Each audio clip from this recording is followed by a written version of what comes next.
Bienvenue sur Bible 365. Nous sommes contents que vous soyez avec nous aujourd'hui. Nous allons lire pour vous Lévitique chapitre 11, 12 et 13. Pour supporter le travail, abonnez-vous à la chaîne, aimez et partagez-la. Encouragez quelqu'un d'autre à écouter la Bible avec vous cette année. Bonne écoute. Lévitique, chapitre 11. L'Éternel parla à Moïse et à Aaron et leur dit : Parlez aux enfants d'Israël, et dites : Voici les animaux dont vous mangerez parmi toutes les bêtes qui sont sur la terre. Vous mangerez de tout animal qui a la corne fendue, le pied fourchu, et qui rumine. Mais vous ne mangerez pas de ceux qui ruminent seulement, ou qui ont la corne fendue seulement. Ainsi, vous ne mangerez pas le chameau, qui rumine, mais qui n'a pas la corne fendue. Vous le regarderez comme impur. Vous ne mangerez pas le daman, qui rumine, mais qui n'a pas la corne fendue. Vous le regarderez comme impur. Vous ne mangerez pas le lièvre, qui rumine, mais qui n'a pas la corne fendue. Vous le regarderez comme impur. Vous ne mangerez pas le porc, qui a la corne fendue et le pied fourchu, mais qui ne rumine pas. Vous le regarderez comme impur. Vous ne mangerez pas de leur chair, et vous ne toucherez pas leur corps mort.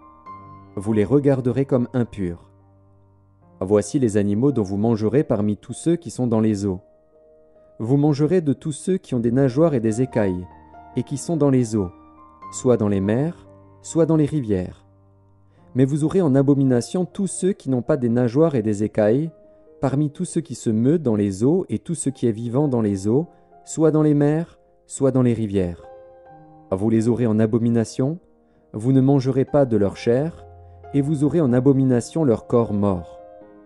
Vous aurez en abomination tous ceux qui, dans les eaux, n'ont pas des nageoires et des écailles. Voici, parmi les oiseaux, ceux que vous aurez en abomination, et dont on ne mangera pas: l'aigle, l'orfraie et l'aigle de mer, le milan, l'autour et ce qui est de son espèce, le corbeau et toutes ses espèces, l'autruche, le hibou, la mouette, l'épervier et ce qui est de son espèce, le chat-huant, le plongeon et la chouette, le cygne, le pélican et le cormoran, la cigogne, le héron et ce qui est de son espèce, la huppe et la chauve-souris. Vous aurez en abomination tout reptile qui vole et qui marche sur 4 pieds. Mais, parmi tous les reptiles qui volent et qui marchent sur 4 pieds, vous mangerez ceux qui ont des jambes au-dessus de leurs pieds, pour sauter sur la terre. Voici ceux que vous mangerez: la sauterelle, le solame, le argol et le agab, selon leurs espèces. Vous aurez en abomination tous les autres reptiles qui volent et qui ont 4 pieds. Ils vous rendront impurs. Quiconque touchera leur corps mort sera impur jusqu'au soir, et quiconque portera leur corps mort lavera ses vêtements et sera impur jusqu'au soir. Vous regarderez comme impur tout animal qui a la corne fendue, mais qui n'a pas le pied fourchu et qui ne rumine pas. Quiconque le touchera sera impur. Vous regarderez comme impurs tous ceux des animaux à 4 pieds qui marchent sur leurs pattes. Quiconque touchera leur corps mort sera impur jusqu'au soir, et quiconque portera leur corps mort lavera ses vêtements et sera impur jusqu'au soir. Vous les regarderez comme impurs. Voici, parmi les animaux qui rampent sur la terre, ceux que vous regarderez comme impurs: la taupe, la souris et le lézard, selon leurs espèces, le hérisson, la grenouille, la tortue, le limaçon et le caméléon. Vous les regarderez comme impurs parmi tous les reptiles. Quiconque les touchera mort sera impur jusqu'au soir. Tout objet sur lequel tombera quelque chose de leur corps mort sera souillé: ustensiles de bois, vêtements, peaux, sacs, tout objet dont on fait usage. Il sera mis dans l'eau et restera souillé jusqu'au soir. Après quoi, il sera pur. Tout ce qui se trouvera dans un vase de terre où il en tombera quelque chose sera souillé, et vous briserez le vase.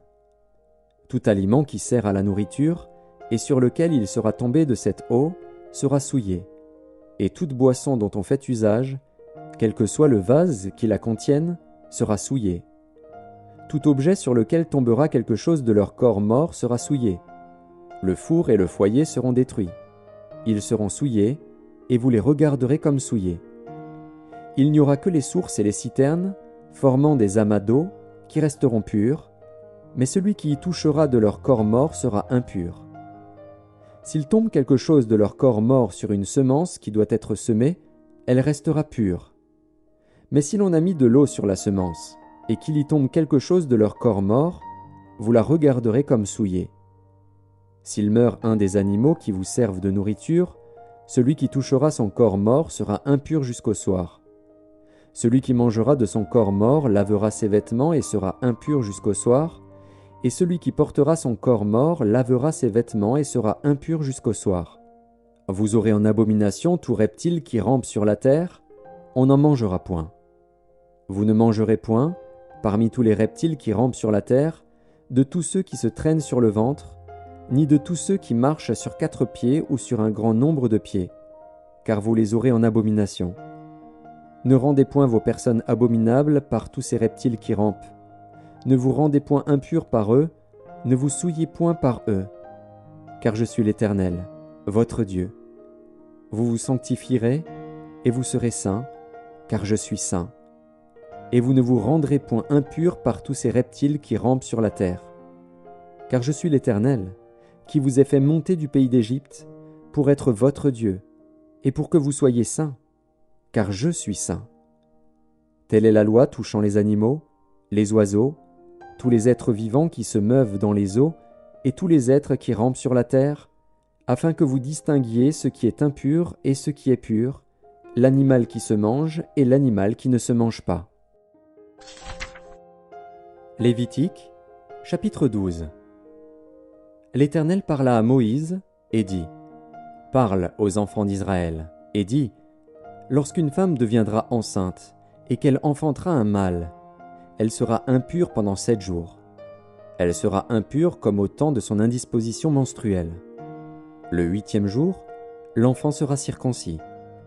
Elle restera encore 33 jours à se purifier de son sang. Elle ne touchera aucune chose sainte, et elle n'ira point au sanctuaire, jusqu'à ce que les jours de sa purification soient accomplis. Si elle enfante une fille, elle sera impure pendant 2 semaines, comme au temps de son indisposition menstruelle. Elle restera 66 jours à se purifier de son sang. Lorsque les jours de sa purification seront accomplis, pour un fils ou pour une fille, elle apportera au sacrificateur, à l'entrée de la tente d'assignation, un agneau d'1 an pour l'holocauste et un jeune pigeon ou une tourterelle pour le sacrifice d'expiation. Le sacrificateur les sacrifiera devant l'Éternel et fera pour elle l'expiation, et elle sera purifiée du flux de son sang. Telle est la loi pour la femme qui enfante un fils ou une fille. Si elle n'a pas de quoi se procurer un agneau, elle prendra 2 tourterelles ou 2 jeunes pigeons, l'un pour l'holocauste, l'autre pour le sacrifice d'expiation. Le sacrificateur fera pour elle l'expiation, et elle sera pure. Lévitique, chapitre 13. L'Éternel parla à Moïse et à Aaron et dit : Lorsqu'un homme aura sur la peau de son corps une tumeur, une dartre ou une tache blanche qui ressemblera à une plaie de lèpre sur la peau de son corps, on l'amènera au sacrificateur Aaron ou à l'un de ses fils qui sont sacrificateurs. Le sacrificateur examinera la plaie qui est sur la peau du corps. Si le poil de la plaie est devenu blanc et que la plaie paraisse plus profonde que la peau du corps, c'est une plaie de lèpre. Le sacrificateur qui aura fait l'examen déclarera cet homme impur. S'il y a sur la peau du corps une tache blanche qui ne paraisse pas plus profonde que la peau et que le poil ne soit pas devenu blanc, le sacrificateur enfermera pendant 7 jours celui qui a la plaie. Le sacrificateur l'examinera le 7e jour. Si la plaie lui paraît ne pas avoir fait de progrès et ne pas s'être étendue sur la peau, le sacrificateur l'enfermera une seconde fois pendant 7 jours. Le sacrificateur l'examinera une seconde fois le 7e jour. Si la plaie est devenue pâle et ne s'est pas étendue sur la peau, le sacrificateur déclarera cet homme pur. C'est une dartre. Il lavera ses vêtements et il sera pur. Mais si la dartre s'est étendue sur la peau, après qu'il s'est montré au sacrificateur pour être déclaré pur, il se fera examiner une seconde fois par le sacrificateur. Le sacrificateur l'examinera. Si la dartre s'est étendue sur la peau, le sacrificateur le déclarera impur, c'est la lèpre. Lorsqu'il y aura sur un homme une plaie de lèpre, on l'amènera au sacrificateur. Le sacrificateur l'examinera. S'il y a sur la peau une tumeur blanche, si cette tumeur a fait blanchir le poil, et qu'il y ait une trace de chair vive dans la tumeur, c'est une lèpre invétérée dans la peau du corps de cet homme. Le sacrificateur le déclarera impur, il ne l'enfermera pas, car il est impur. Si la lèpre fait une éruption sur la peau et couvre toute la peau de celui qui a la plaie, depuis la tête jusqu'aux pieds, partout où le sacrificateur portera ses regards, le sacrificateur l'examinera. Et quand il aura vu que la lèpre couvre tout le corps, il déclarera pur celui qui a la plaie. Comme il est entièrement devenu blanc, il est pur. Mais le jour où l'on apercevra en lui de la chair vive, il sera impur. Quand le sacrificateur aura vu la chair vive, il le déclarera impur. La chair vive est impure, c'est la lèpre. Si la chair vive change et devient blanche, il ira vers le sacrificateur. Le sacrificateur l'examinera, et si la plaie est devenue blanche, le sacrificateur déclarera pur celui qui a la plaie, il est pur. Lorsqu'un homme aura eu sur la peau de son corps un ulcère qui a été guéri, et qu'il se manifestera, à la place où était l'ulcère, une tumeur blanche ou une tache d'un blanc rougeâtre, cet homme se montrera au sacrificateur. Le sacrificateur l'examinera. Si la tache paraît plus enfoncée que la peau, et que le poil soit devenu blanc, le sacrificateur le déclarera impur. C'est une plaie de lèpre, qui a fait éruption dans l'ulcère. Si le sacrificateur voit qu'il n'y a point de poil blanc dans la tache, qu'elle n'est pas plus enfoncée que la peau, et qu'elle est devenue pâle, il enfermera cet homme pendant 7 jours. Si la tache s'est étendue sur la peau, le sacrificateur le déclarera impur, c'est une plaie de lèpre.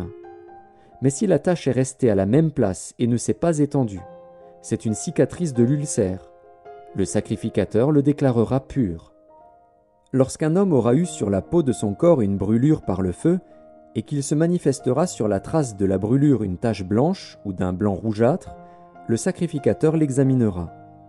Si le poil est devenu blanc dans la tache, et qu'elle paraisse plus profonde que la peau, c'est la lèpre, qui a fait éruption dans la brûlure. Le sacrificateur déclarera cet homme impur. C'est une plaie de lèpre.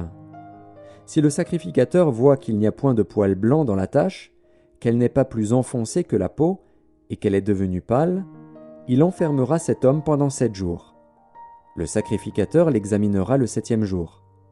Si la tache s'est étendue sur la peau, le sacrificateur le déclarera impur. C'est une plaie de lèpre. Mais si la tache est restée à la même place, ne s'est pas étendue sur la peau et est devenue pâle, c'est la tumeur de la brûlure. Le sacrificateur le déclarera pur, car c'est la cicatrice de la brûlure. Lorsqu'un homme ou une femme aura une plaie à la tête ou à la barbe, le sacrificateur examinera la plaie. Si elle paraît plus profonde que la peau, et qu'il y ait du poil jaunâtre et mince, le sacrificateur déclarera cet homme impur. C'est la teigne, c'est la lèpre de la tête ou de la barbe. Si le sacrificateur voit que la plaie de la teigne ne paraît pas plus profonde que la peau, et qu'il n'y a point de poil noir, il enfermera pendant 7 jours celui qui a la plaie de la teigne. Le sacrificateur examinera la plaie le 7e jour. Si la teigne ne s'est pas étendue, s'il n'y a point de poil jaunâtre, et si elle ne paraît pas plus profonde que la peau, celui qui a la teigne se rasera, mais il ne rasera point la place où est la teigne. Et le sacrificateur l'enfermera une seconde fois pendant 7 jours. Le sacrificateur examinera la teigne le 7e jour. Si la teigne ne s'est pas étendue sur la peau, et si elle ne paraît pas plus profonde que la peau, le sacrificateur le déclarera pur. Il lavera ses vêtements, et il sera pur.